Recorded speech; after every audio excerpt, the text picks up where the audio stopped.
dance. We're going into the panic live dance. I don't even know what my computer's doing. Anyway, I think we're already live, but now I just want to restart for consistency's purposes. So doing the live dance, doing the live dance, doing the live dance. And okay, we're really live. Yeah. Hey, everybody, and welcome to MECS, Magic, and Mayhem interviews with sci-fi and fantasy authors. I am your host, Edie Sky, and you guys know Marisa by this point. For the most part, I think, because you've been on here a million times. I do. But Marisa has a new book coming out in two weeks. Yeah, it's super soon. And we are going to be talking about A Plague of Magic today. And so I'm going to have Marisa introduce herself. But before I have her do that, you know, the usual podcast stuff. If you have any fun at all while you're watching us, please be sure to like, subscribe. I don't know where you're watching, but there's a button somewhere around this screen. Go do the thing on the button. Also, we're going to be giving away a signed copy of A Plague of Magic after this podcast. And so if you want to try to win that, there will be a comment or there'll be something in the chat, in the comments for you to click on and go fill that out.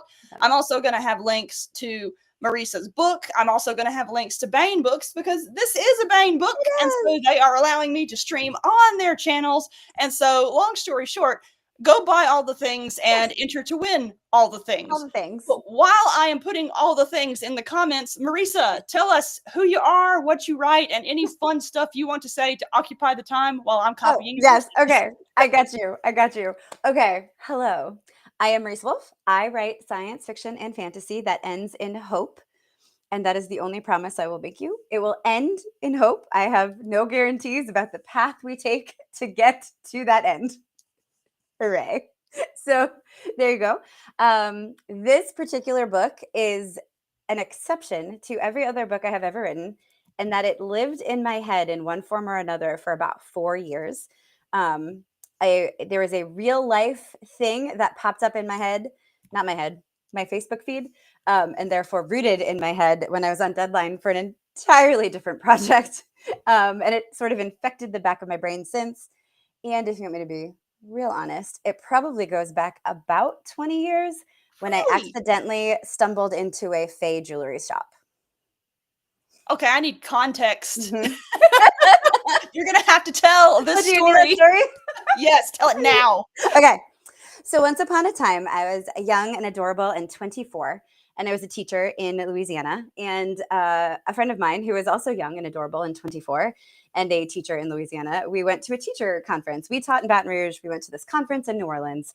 And as 24-year-olds, 23-year-olds are wont to do sometimes, we wandered one morning away from the conference into the French Quarter, which was beautiful and lovely. And we're looking in the windows because not a lot of things were open. But there's this gorgeous, just like so many sparkly gems in the window jewelry shop. And so we're stopped to like look at the shiny things that we couldn't afford because we were teachers in Louisiana and 23 or 24. And this lovely gentleman, I cannot tell you what he looked like. I just know he was a slightly older gentleman. He like waved enthusiastically for us to come inside. And we're like, oh no, we can't afford anything in this place. It's, you know, it's the dark wood. It's like established centuries ago. Like it's just full of beautiful, fine jewelry. And we're like, no. And he's like, come in. So in we go. And he proceeds to tell us about this brand new gem they have, which is a color changing sapphire. And he's like, here, put them on. So he loads us down with rings, necklaces. I don't think he gave us any earrings, but like bracelets. So we are dripping in gems. And then he's like, okay, go step outside. And we're like, this is a trap. This is a sting. We're going to get arrested. We're going to get tased. Like, what is even happening? And he's like, you have to see how it changes in the sun. And we're like, sir, we are teachers. Like, we can't afford a single thing. And he's like, that won't always be true. Very seriously. And we're like, okay. So we go outside, and indeed, these color changing sapphires change color in the sun. Like, they are so beautiful. We are obsessed. We're like staring at each other. We're staring at ourselves. We're preening in the window, and we're outside in the streets of New Orleans, like waiting to be tackled, but we don't get tackled. So we go back inside and like reluctantly give all of the gems back. And we're like, oh my God, this would be amazing. He's like, you'll be back. And we're like, probably, yeah, someday. And so we troop out and we have our little morning. We go back to our conference. We go back to teaching. And the next time I go to New Orleans, I'm like, I'm going to just stop in. I still can't afford anything, but I want to see stuff. That place was gone, y'all. Like, it was gone. That was 2003, 2004. I have been unable to find it since. It wasn't like Katrina wiped it away or anything. That was before Katrina. It is gone. And I've Whoa. looked online. I have looked every single time I've gone to New Orleans. I actually asked my friend probably 10 years ago now, and I was like, do you remember, like, did I make this place up? And she's like, oh my God, I thought I was crazy. I can't find it. It doesn't exist. The Fae. Yeah, there was no way that place was of this earth. Nope. Nope. But Oh my someday, from the way he said it, like, that won't always be true. I assume I will see him one day when I can afford to buy some sort of beautiful thing. And this book is part of it. So y'all buy this book so I can go back to the Fae store. Yes, buy the book so we can get the continuation of this story. It's like, I haven't even finished the book yet, but it's like, I need a sequel to this book, but I also need a sequel to this story particularly, guys. So go buy her book. We have it in our power to make this well enough you can buy these things. You can make we gotta summon this Fae man back. But like politely. Oh my gosh. Politely. That's so cool. Isn't that amazing? Now I'm like doubly excited about this book. So speaking of said book, yes, tell us the basic premise of A Plague of Magic. The basic premise can be summed up by the tagline right on the book, which is a big score, a little dragon, and a whole lot of trouble. So I will tell you, it started in my head as a fun heist novel. That is not what it is. So it will end in hope. I promise you. Enjoy the journey. Cima didn't. So it's basically a gang of thieves who stumble into the score of a lifetime in a world where magic has been outlawed for centuries because it kind of ended the world once. It's fine. Civilization came back. Just a little bit. Yeah, the planet's still there. People, some small amount of people survived. It's fine. But you know, when you find an abandoned treasure in a basement in a haunted part of the city that's been abandoned for almost as long as since the world ended, maybe think it through before you take pieces and like sell them. But they don't. Maybe think it through, but they don't. I feel like it's the thing that has led to so many fantastic and chaotic stories. So yes. I have to say, the first I heard about this book was you told me you had written it, and you told me that it had arcane vibes. Melissa told you it had arcane vibes. Anyone who knows me knows that is the fastest way to get me interested in anything. Like, arcane is my thing, and if you mention arcane to me at a con, it is like you have unlocked the sleeper agent inside me, and I will go like feral for it. But anyway, so for viewers who are also feral for arcane, just like me, yes, how are they similar? Okay, so I will say this is Melissa Oltoff's brilliant brain. Once she said it, I was like, ooh, I was re-binging season 1 while I was writing this. This is fair. So this is accidental, but real. So you definitely have there's one city, but it is split. You've got the haves and you've got the have-nots, and the have-nots are just doing what they need to do to survive. And if that means breaking the laws of the haves, all right, so what? So you've got like that kind of underworld, undercity piece. It is very street level fantasy. So everything, Cima is our main character. She is a street rat. She grew up by the skin of her teeth because of her found family. She is not super worldly. She knows very few people in her city know of anything outside of her city, but she is really like neighborhood focused. Like, this is what she knows. Mm-hmm. This is what she loves. There is some, I'm not going to say, we don't have like a Jinx Vi thing going on. Mm-hmm. There isn't like a deep rupture of a city, but there is something that threatens her family very, very deeply, and she needs to decide what to do about it. And some of her family take that more seriously than others. Yes. So I'm not far in at this point. I didn't get to read nearly as much as I wanted to before the podcast, but even with the little part that I've read, the found family vibe is definitely already there, and the arcane vibe is definitely there too, because I opened this and read the first scene and I was like, hell yeah, this is episode 1. Like, I'm picturing everything as if it's animated by Studio Fortiche now. So right. That would be amazing. Yeah. That's what it looks like in my head now. And so, but yeah, the vibes, the arcane vibes are absolutely there. And I already love it. So good. So speaking of which, let's hear a bit about the gang. So tell us a bit about Cima. Tell us a bit about the others. Yeah. And I want to hear about MECHS too, primarily because I was reading last night and I read the part like right after they've made their score and they're trying to figure out how much everything is worth, and they go to the tavern. and the taverner's really, really excitable for some reason. And you go and you find out that Mish has basically plopped down this ruby in front of everyone, and like, I'm gonna buy drinks for everyone. And I'm like, they're trying to keep this secret. This is not how you keep this secret. God damn it, Mish. Yeah, that's Mish.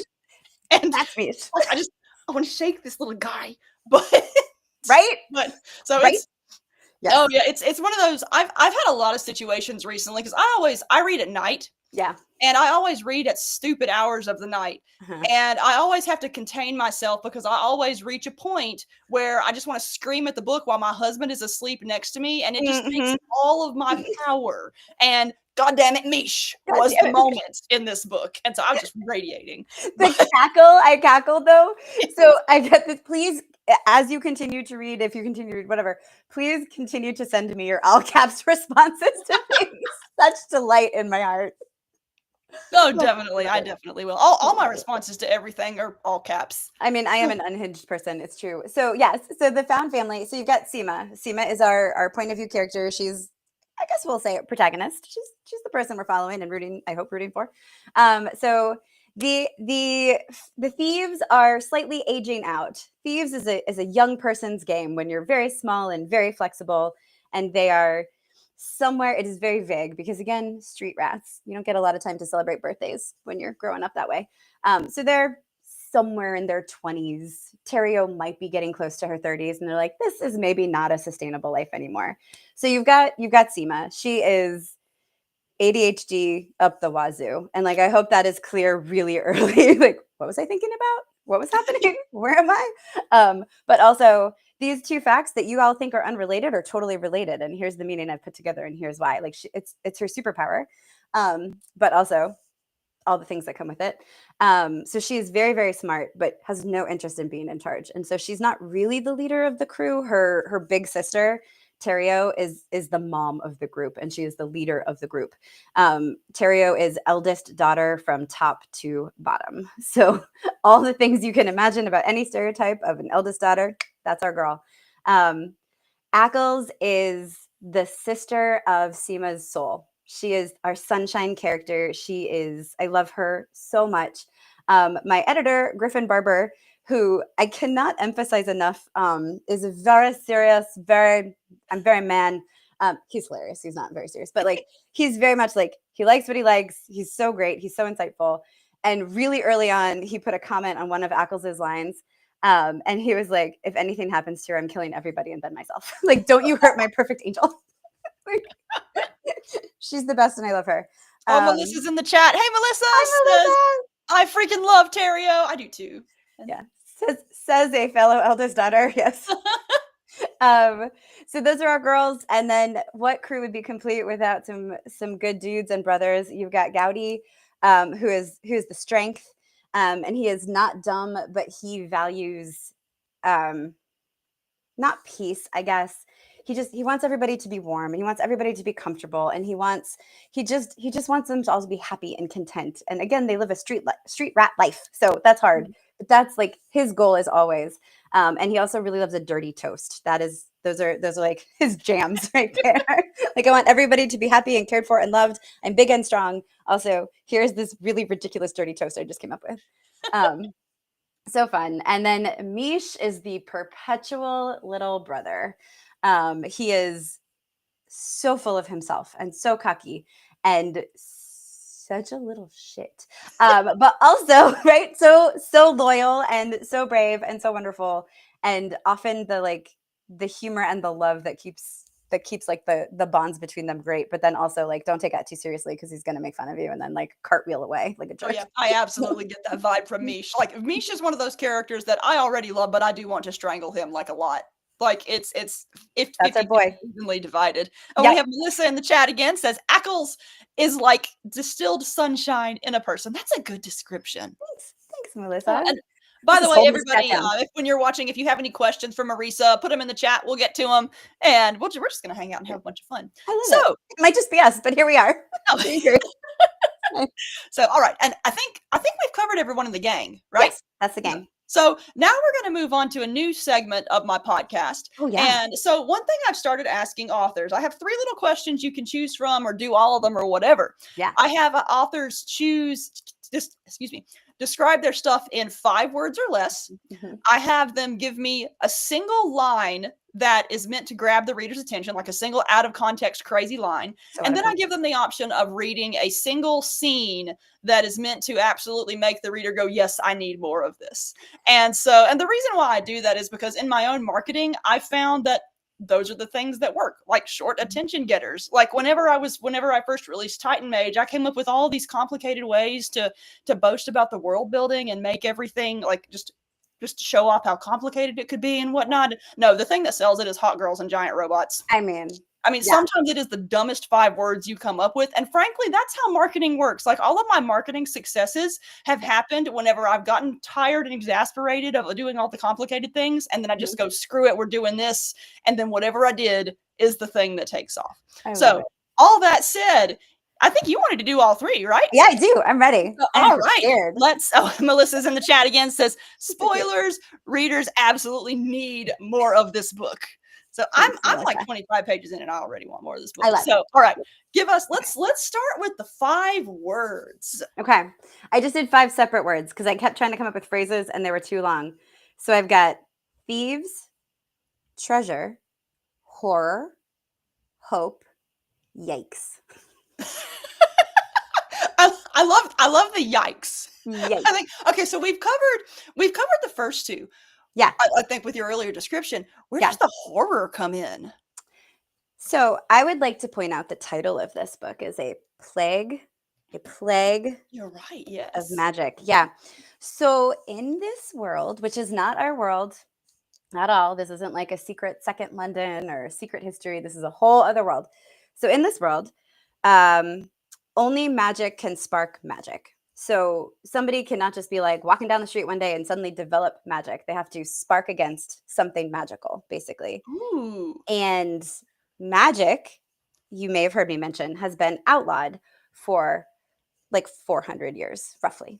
It's hard to count after an apocalypse because, again, it ended the world. So there's not a lot of or any background magic. So if you come into contact with any kind of magic, it is going to take you over like a wildfire. And by wildfire, I mean supernova. I mean, it's going to be real hard to survive. But again, magic sparks magic. And so while you're dying in a fire, you've now infected. Oh, okay. So magic is not nice. Magic does not reason. Magic is real hard to control. It just is. It's like, I think when I was writing it, I was thinking a lot of that little web cartoon that's the skeleton Santa. And somebody comes up and they're like, did you just give that little kid a sword? And he's like, yeah. Yes. Like, it's not safe. And the skeleton Santa's like, it's a sword. It's not meant to be safe. Magic. Magic is not meant to be safe, my loves, and it is not in this world. And again, I'm gonna just emphasize magic, treasure, abandoned, haunted corner of the city. Magic has been outlawed for a really long time. Our characters should think and don't, and here we are. Maybe that's what it should be. Characters should think, don't. Maybe that's my 5 words. But yes, there you go. There's your marketing copy. There it is, done. Yeah, I love it. So that's the answer. Yeah, so that horror. I feel like in the horror, we have also covered the yikes. Yikes. Is there additional yikes? So you're 25 pages in. Did you note that when Cima touched the treasure, she got like an injury, a small injury? Yes, I've been looking at that. It's like, what's going to happen? What's going to happen with this injury? Because it keeps coming up. It does. I haven't reached the explanation for it yet. Yeah, it's coming. You're not far out. Yes, and it should. That's a bit of the yikes right there. I will tell you a character there are 2 characters you have not met who are very, very important to the story. One is Harvin. He is an agent of the council. You will meet him very soon. You're getting pretty close to him. The other is Yagan. He is a very tiny, very angry dragon. Yes! I was about to ask, where does the dragon come in? Yep.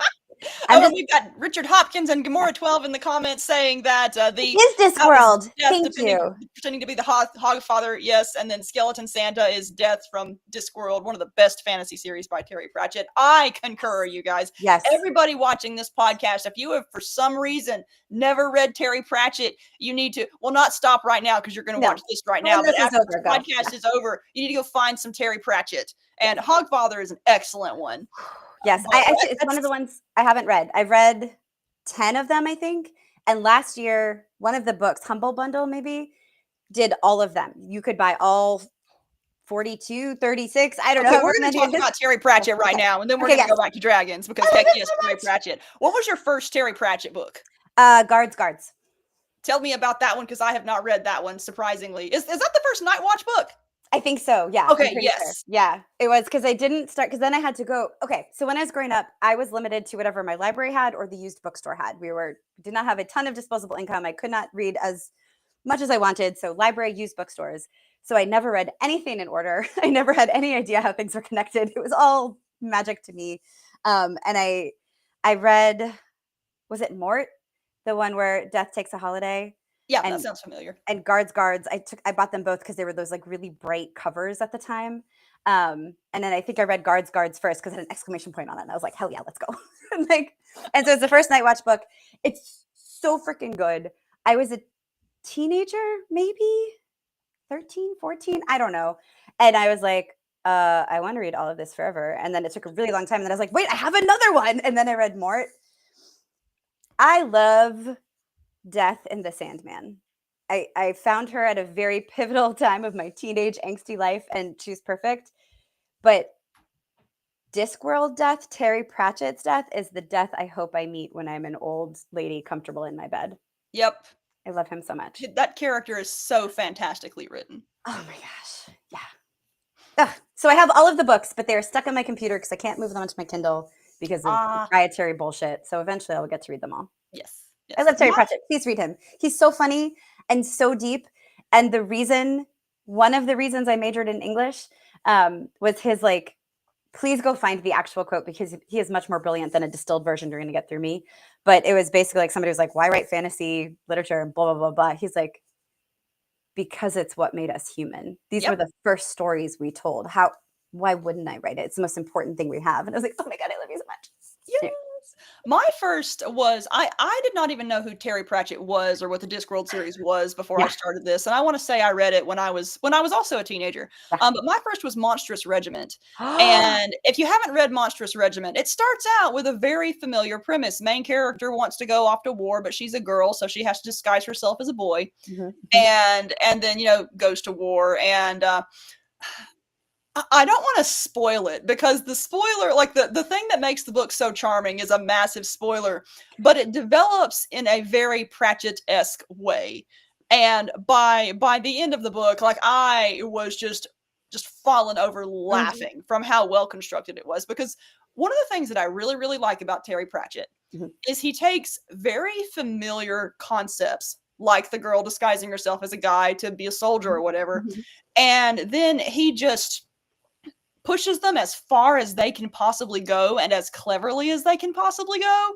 And I love all of the crazy twists and whatnot. It's simultaneously very familiar and yet very original at the same time. Though I do have to say that my favorite Pratchett character became Moist von Lipwig. And I will always be sad that he created that character close to the end of his life because I want to say we only got 3 or 4 Moist von Lipwig books. But that character is a con man who basically gets he has a choice. He can either be executed or he can be recruited to do this thing, and usually it's government associated work. And because he's a con man, he's uniquely suited to make it work. Oh my gosh. And so there's one book where he fixes the post office. There's another one where that has to deal with the management of currency. It's so good. Amazing. I love how he handled that character. And I have not read a single book by Terry Pratchett that I've disliked. I agree. And I think of little snapshots of his ability to just show you the human condition, like his bit about boots. It's one of the Night Watch books about like a rich man's I used that when I was fundraising for nonprofits. I freaking used that all the time. I was like, do you know how expensive it is to be poor? Like, let's talk about, actually, Terry Pratchett can tell you about it. Yep. Here we go. He can say it better than we can. Yes. The thing that impresses me about Terry Pratchett is I do remember that there were some books that I read when he was getting close to the end of his life, and I enjoyed them less than previous ones because you could tell he was in decline. But the thing about Terry Pratchett, he writes better books when his brain is in decline than some of us write with fully functioning brains. And that tells you everything you need to know about his writing. Like he is masterful. Man. And I love Terry Pratchett. Yeah, me too. And I'm so glad Skeleton. Thank you, both Richard and Gamora. Like, I knew it was more than a webcomic, but I don't know that I ever placed it. And of course, that's what it is. Thank you. All right. This podcast is about your book, though. So now we're going to talk about dragons. Tell me about the baby dragon. No, I'm not saying he's a baby. Oh, he's just tiny? He's tiny. So he's like That's even better. He's like a cat-sized dragon. Yeah, he's tiny. And he has very, very good reasons for being tiny and being angry. And basically, it is connected to what I was telling you about magic. There's not a lot of magic. There's not a lot of ambient magic in the world. And so a creature that is magic is probably just going to try to sleep through that dumb age of humanity. Like, we're just going to, no, thank you. But then he gets woken up. Characters should think, definitely don't. That's it. I'm so glad we got here together. Or characters should think, don't, yikes. We'll keep yikes. Yes. Oh my gosh. All right. I love him. I love Yagan. He's cranky the whole time. I love him so much. So how does the story develop around him? Because I know that there is a dragon in this book, and I know that he is significant in this book. Yes. Yeah. But is it a spoiler to say more? A little bit. Yeah, I know. But we will say. So I will read from that when I do my reading. It's just the first. Oh yeah, page. Yes, we do have the two other prompts. Don't we got it. It's good. Don't worry. We'll get there. It's just the first page. It is not long. And it's oh no, it's fine. We can talk more about the dragon first because I love him. But basically, Cima's gonna discover a treasure. What is another great word for a treasure? A hoard? Yeah. Oh, did she find his hoard? Oh my gosh. So, but more things happen. Chaos ensues. Things burn down. It's fine. It's normal. It's normal magic stuff. It's totally, I will tell you, I had my very first Publishers Weekly review on this book, and they leaned hard on the found family. They really enjoyed it, which made me really happy because that is, I would say, a hallmark of my work. And also the chaos that ensues. So found family and chaos are two of my favorite things in books. So like, even if I wasn't already reading this, I'm all that would do it. I love it. So chaos, much wow. Yes. Well, do you want the reading first, or do you want the unhinged out of context line? Let's do the reading first. Okay. I posted it, you guys. But then I have to get to my post-it. Okay. Cima didn't always make bad choices. She didn't always fall through rotten floors in long abandoned houses either, but it had been that kind of month. As she lay on her back, abandoned by air, light, and good sense, she took stock of her limbs and resources. They numbered about the same and were in equally abused condition. Her breath came back in ragged bursts, and her shaky arms refused to cooperate. Rather than risk either, she rolled to one side, paused, and tensed her midsection in order to sit up. A safer course of action than an attempt to stand before she could be sure of what happened. Nothing seemed broken or irreparably damaged, so she decided not to feel for free-flowing blood and shoved the pain aside. The more pressing issue was the fact that she was now under a house, in the utter quiet of deep night, in a forbidden quarter of the city. You could have done anything else. Her thought rang too loudly in her head without any external stimulus to take up the space. She willed her eyes to adjust to non-existent light, then squeezed them closed when it didn't work. It made for no discernible difference whatsoever. Cima didn't have to scavenge like a thief in the middle of the night. Not anymore. She could have done plenty of other things. Take on more of the legitimate scavenger subcontracts. Return to actual thieving through the city's richer streets. Stow away on a boat in the harbor. Become a milk porter. An ice chipper. Pick one of the sorts of jobs that had their own normal mortal risks. But no, she listened to a soothsayer, talked her friends into madness, crept through the Ladau's quarters' ancient streets, and got eaten by a house. Yes, I love the line you ended on. It's such a good opening because it's like you have you as the reader are being introduced to this fantasy world through a character who is literally stumbling around in the dark in the lower level of a house she's just fallen through. And I love the absolute mystery of it because later she also encounters that door. Which has its own little oddness going on. It's a little bit of a smug door. It's such a good opening. Thank you. Yes, I love it. Thank you so much. But now we come to the out of context sentence. Which sentence did you choose? So, okay, I'm just going to read it. Here we go. A deep tearing sound heralded his jacket. No, his shoulder ripping, followed by a great deal of chaos. Oh, that's a good sentence. Thank you. Where in the book is that? Because I need to read faster to get to it. It's right here. Right in the middle. Okay. Yep. Then I have a ways to go. It's page 190. Deep tearing sound. That's great. Also, this is one that my editor was like, that is disgusting. I'm going to put it into the game that I am DMing immediately. Thank you so much.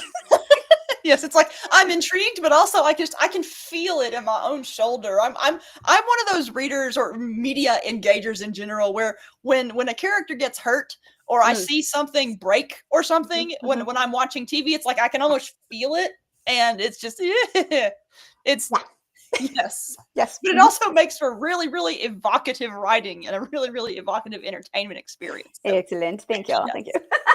All right. Who was your favorite character to write? Oh man, probably Yagan. He's a dragon. Like, when is dragon not the answer? Exactly. But yeah, right. But of the gang, probably Ackles. I love her a lot. She's so good. She's so good. She makes me feel all cozy whenever she's in the scene. Yes, like, I feel like things cannot go wrong around Ackles, even though things obviously do. But she's gonna make them okay. Yeah, She is. She radiates warmth. She is just a deeply lovely, good person. We love her. She's like a warm blanket of a character. I love those. Me too. I love a sunshine character. Especially when you have stories where stuff gets hard. Like whenever the characters are struggling through things, it's always really nice to have those characters who show up and this is going to be a if not a relaxing scene, there's at least going to be a relaxing presence in it to give you a little bit of comfort after your characters have gone through crap. Gone through it, yes. And the thing I love, and this I will tell you. So originally, this story was just going to be Cima. She was not going to have a gang. She was not going to have a family, and it wasn't working. And then I was like, oh, it's because she needs to have these people for various reasons, which we will not go into currently. But then I had to realize who they were because she was so clear in my head. She had lived in my head for a couple of years. So at that point, I had to stop and write different scenes. I actually think I asked you and some of the other ladies in one of our group chats, and I was like, what do you guys do? And you and Shammy and some other folks were just like, write little snippets, not things that will ever go in the book, but write snippets between them. And Ackles immediately solidified. And she, I can take no credit for anything else that happened because Ackles is a full-on, she is a person who lives in my head now. And she is the sunshine character who will put a knife through your hand to protect her sister. Yes. No question asked. I love those combinations. With a smile on her face. Anyway, I love her. Oh, thanks, Melissa. Who would you say was the most challenging character to write? Okay, so you have not met him yet. He is actually our second point of view character. Here's a secret, internet friends. I was 70,000 words, aka halfway through the book, before I realized I needed a second point of view character. Because for capital R reasons, Cima doesn't always get to see the immediate aftermath of the things that are going down. Ooh. Very important reasons. But the reader needed to see those things to understand what was happening. So here comes Harvin, who was always going to be a character in the book. He was not going to be a point of view character, and then he had to be. And I was like, oh no. So again, Harvin, he is an agent of the council, and he is the enforcer. He is the one who moves in the night and does the things that have to be done. He has a very black and white view of the world. and he will achieve his goals by all means, like ends justify the means, no matter what. And I needed him to check out as a dude. I needed him to check out as a law enforcement flexible sort of person, and as like, yeah, he has feelings, yeah, he's a human, but goals above all. And so I took a lot of time with him, and again, I was halfway through the book when I had to get fully into his head and not just like how Cima saw him. So that was tricky because it meant a lot to me. So I don't know if you can tell, I'm a lady. I have always been a lady. I am very much girl coded. And so almost all of my main protagonists are women, because I am one and I get them. And my male characters matter, and they are important, and they are never to be just shoved aside so that the girls can shine. I hate that so much. Yeah, that's one of my least favorite new tropes. I can't stand it. I hate it. Like, it gives me okay. So I hate it. We've established. But I hadn't had a lot of them as main characters. Or if I had, they were aliens, so it's fine. Like, I could do whatever I wanted. You know, they weren't like human men, so it's cool. Harvin's a real human dude. I mean, as real as he can be in my head. And so I needed him to be right. And I was so nervous to ask Griffin if he worked. And Griffin said yes. He checked all the boxes. So yeah, we got dude approval up in here. And it mattered because this book doesn't exist without Harvin as a point of view character. So I wouldn't say he was the hardest to write, but he was the one I put the most pressure on myself to get right. So what's, if you can reveal it without giving away spoilers, what was your favorite scene to write? Okay, there is a scene. So there is no romance in this book. Cima does not have time for any of that. The world is, yeah, things are happening really He's got fast. a tiny dragon to deal with. I mean, that's reasonable. No time for romance when you got a little dragon. Dragon, plague, magic is bad. So she's no time. But she does have this ex who happens to run the entire underworld. And I thought he was going to be just a little throwaway. I didn't even know he was her ex. I was like, here's just this guy that she's got to meet with to do this thing. No spoilers.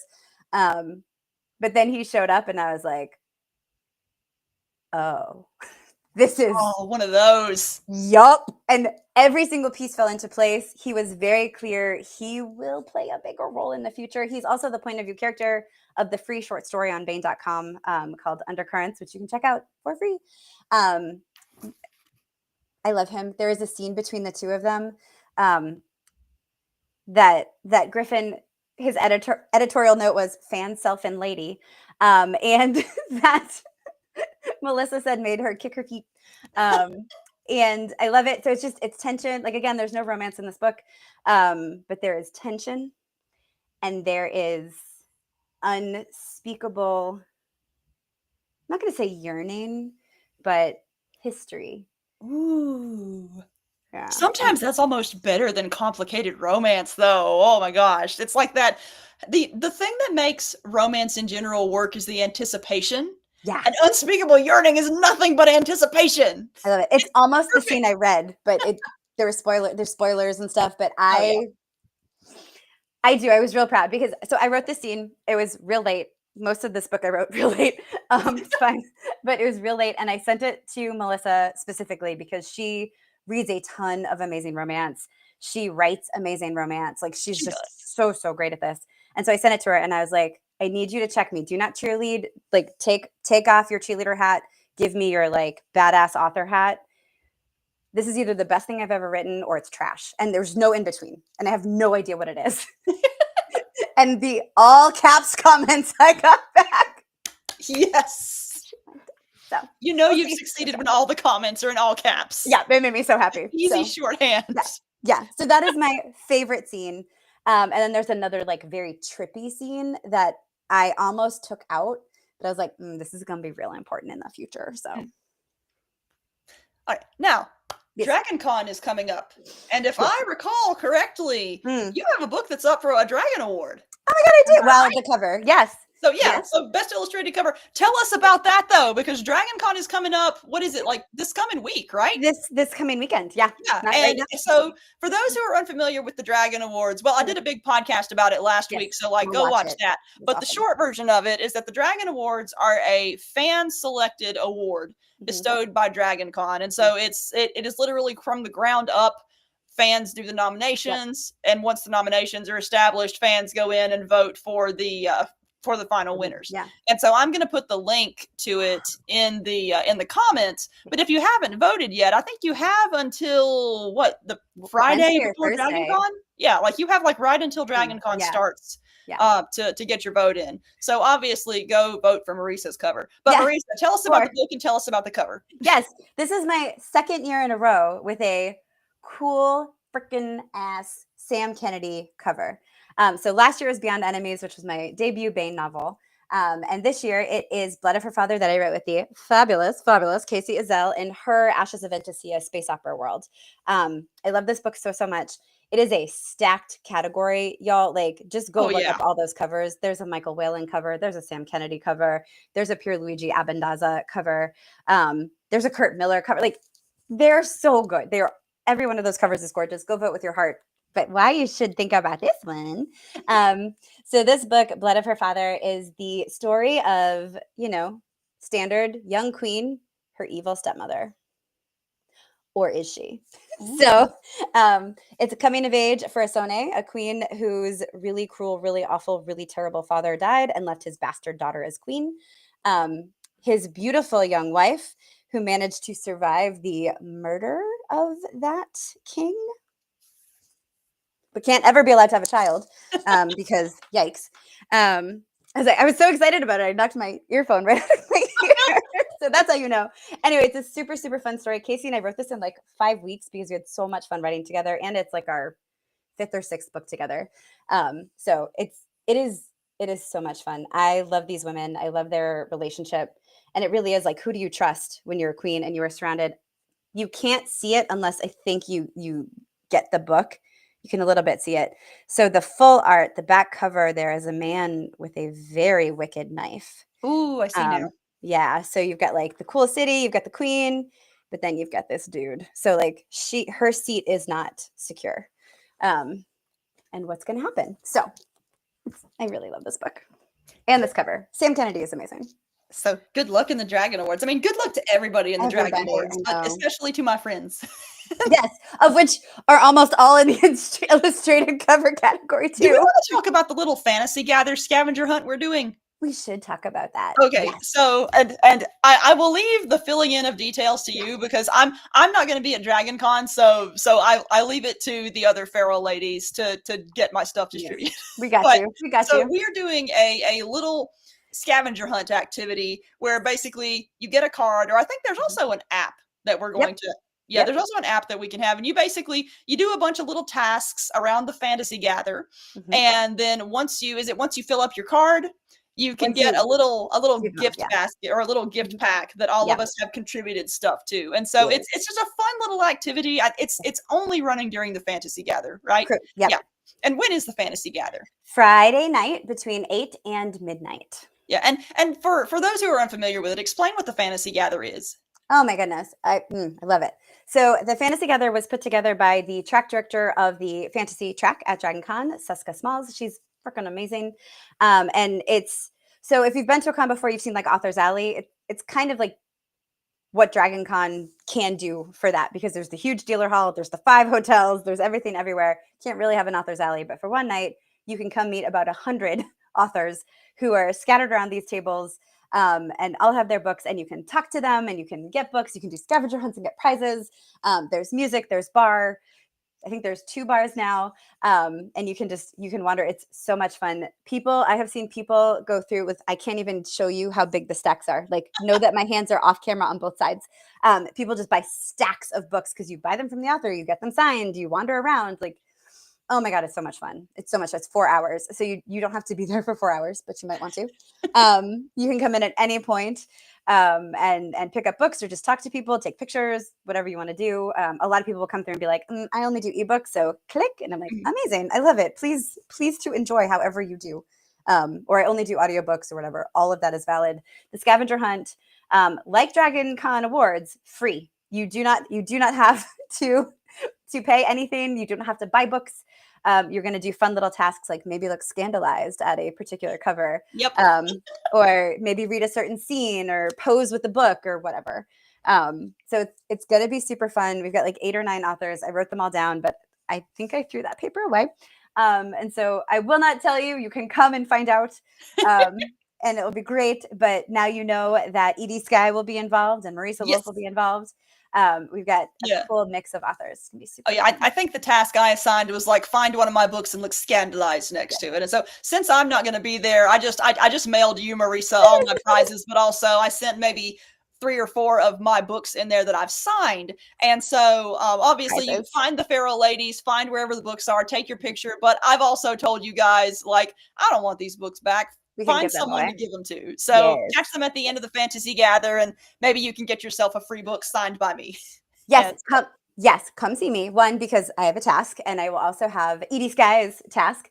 2, I tell you this while basking in the glow of 3 Edie Skye covers. The boobs. This is the boob light for you right now. Are they still reflected behind your head? I hope so. Yes. Can you see them? Yeah. This just if people want to see. So I use my second monitor for extra light on podcasts. And so I didn't want to open like a Word document, see spoilers in case people like to look at reflections. So I opened my little snipping tool thing. And the last thing I snipped was this collage of these gorgeous booby books. Because I just was talking in my newsletter the other day about this cool box set that Edie Skye has going on, and maybe she'll tell you in a minute. But super fun. And so it popped up and I was like, Heather, I need you to know right now that I am basking in the light of your boob covers, and that's it. I'm leaving them forever. Look at them. Perfect. Go ahead and zoom in. You can also see my hoard over there. Anyway, can I zoom in? I'm not even sure if I can. I'm trying. Let's see. Oh, not you. I'm telling people who are watching it. I'm sure they can zoom in. Let's see. Yeah, I'm not sure if I can zoom in personally. No, that's right. It's probably for the best. But yeah, I guess I probably should talk about my own stuff since it is my show. But anyway, so yeah, I just released. Let me see if I can find it in here. I've got so many books in here and everything is a mess. Oh, there we go. So speaking of boob covers, I just released the final book in the Monster Girl Tamer series, which is called I'm an Isekai Hero. Of course, I'm fighting a demon lord. And Monster Girl Tamer is basically a series about a chosen one who falls through a magic portal into a fantasy world. And his family... He's from a family of chosen ones. Someone every generation has to save the world, but they're not guaranteed to save the world. The only consistency between any of them is that they all have to gather a tactical harem that they will then use to team up and defeat whatever their big bad is. And Axel, the main character, bless him, he's never dated. He didn't know that he was going to have to gather a harem. He didn't know he was going to be the chosen one. And so he's never dated, and he falls into this fantasy world, and he finds that he's destined to collect monster girls. And these monster girls were once previously monsters. They've been transformed into monster girls by this mysterious being known as the Sexy Wizard. And so he's got a lot to deal with. But book 2 just came out. Book 1 is, of course, already available. But it is also an offshoot of my Monster Punk Horizon series, which is not a spicy series. But it's basically a love letter to Pokemon, Digimon, Monster Hunter, all those monster hunting, collecting things. And the box set, which is 3 books, is just 99 cents through the end of this month. And so you can find it on Amazon. And it's super fun. If you like really, really light, zany humor, like both of these series are absolutely unhinged. But Monster Punk Horizon is the clean-ish one, and then this one is the smutty one. So go check them out. Yeah, and if you're at Dragon Con, come to me because I will have some of these books. Yes. USPS willing. And so you can win those. And also, so the scavenger hunt is free. But if you are one of the first people who buys this book from me, because it's not even out in the world until September 2nd, but I will have some at Dragon Con, and the missing volume, which is this amazing independent bookseller, will also have some at Dragon Con. Nice. So if you have it, or if you come buy it from me, I will have some booty on my table. Well, some boobies and some booty, but I will the boob light. And if you flip the right coin, you will get your own little hoard. So I'm not showing them yet, but they're over. Also, they're too far to reach, so they're over there. So I have little starts to the hoard with their own little dragons, and you can win your own, or you can win a signed booby book by the fabulous either H.P. Hollow or E.D. Sky. Oh my gosh, I so regret that I'm not going to be a Dragon Con. I know, it'd be so much fun. One year I will make it, and then it will be even more chaotic. Unhinged, and I cannot wait. Yes. Oh, so good. I feel like that's the best descriptor for our little group. Well, we are just about to the top of the hour. Crazy. And so I'm going to start wrapping this up. But once again, if anybody has any questions for Marisa, pop them in the chat. We'll get to them. Marisa, other than Dragon Con, you got any other cons or signings or anything coming up? Oh, so I do. Oh, shoot. So if you are in the New England area or the East Coast and like a fancier drive, September 7th and 14th, Casey Azell and I will be at Pandemonium Games and Books in Cambridge, Massachusetts. On the 7th, we will do such a fun author event, part of which you can win the opportunity to be part of a one-shot role-playing adventure DM'd by our DM from our Dungeons and Dragons group on the 14th. Which is going to be super fun. He was telling us a little bit about it at D&D last night. It was going to be a delight. October something, there's the Merrimack Valley Book Festival in Haverhill, Massachusetts. I will be there. Casey Azell will also be there. And our awesome friend Trisha Woldridge and a bunch of other authors. And then November 11th on Veterans Day, we are doing an event at the Silver Unicorn in Acton, Massachusetts. We're doing a Feral 4 Fantasy event. So it'll be an evening of just shenanigans and books and things. So nice. Shenanigans and books are two of the best things in life. Oh, and next year, I don't know if you guys have heard, but there's this con called Liberty Con. It's one of my favorite things in the whole world. And the masters, plural, of ceremony. Yeah, I guess I should probably mention that too. Why don't you mention that? I'll be there. Who else will be there? Right. So, Casey's in the chat says, we're going to miss you so much. And so, but that's a perfect segue into me talking about my con. So first off, yes, if you go to Liberty Con in Chattanooga, Tennessee, which I believe is already sold out, but there is a waiting list. Jacob and I are going to be the masters of ceremony. We have never been masters of ceremony at anything before. So it's going to be an adventure. But we are super looking forward to it. Liberty Con is one of our favorite cons that we try to hit every year. Seriously. And so if you want to see us, you can definitely see us there. But also, we have another con coming up in September. It is PCon in Fort Worth, Texas. And it has a loaded guest list, you guys. So first off, David Weber is the guest of honor alongside Sharon Rice Weber, his wife.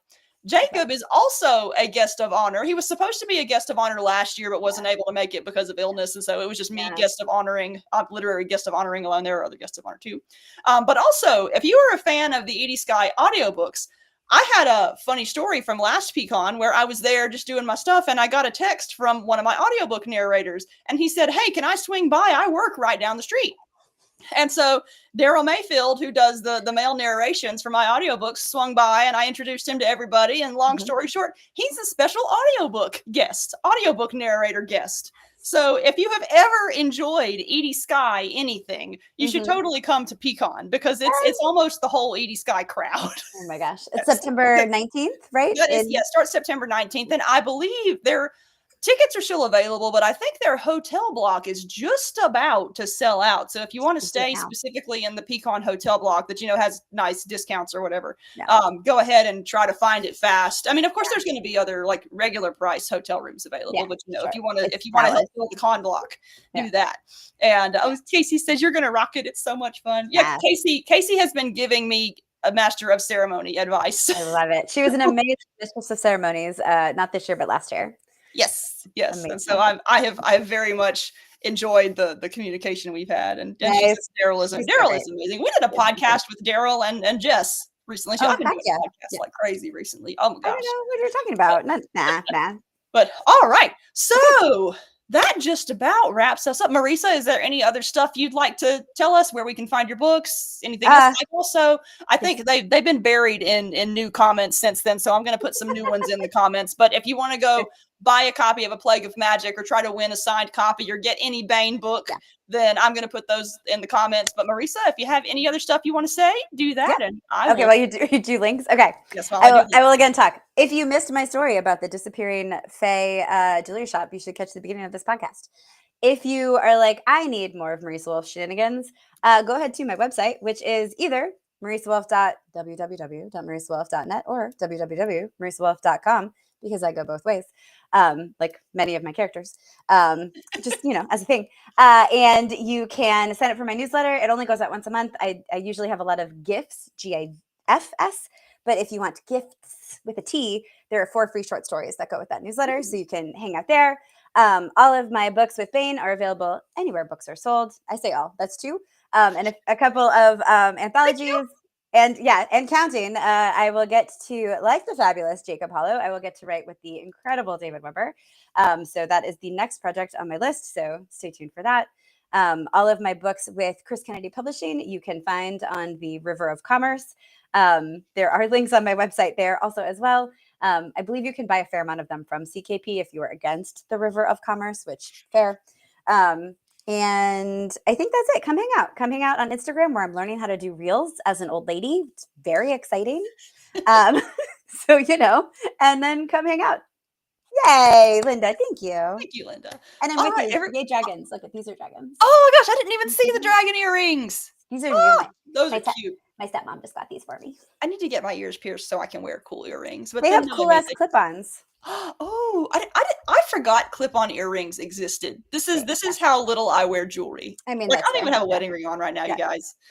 All the rings on, because I'm talking to you about treasure, and I built a hoard, and you should come see it at DragonCon. Yes, absolutely. Yes. Well, thank you, everybody in the chat. We had a really good chat tonight. Really busy, so thank you for hanging out with us, and of course, Marisa, thank you for joining me. This was a whole lot of fun. Thanks for having me. Yes, and everybody else, of course. Go pre-order A Plague of Magic. It comes out in like 2 weeks, so you don't have to wait all that long. And you said there was a short story on the Bane website as well. So yeah, go look that up as well. Get your fix to tide you. Just read it a whole bunch. Read it over and over and over until the book releases. So yeah, it's super easy, super entertaining. Thank you again for joining us. And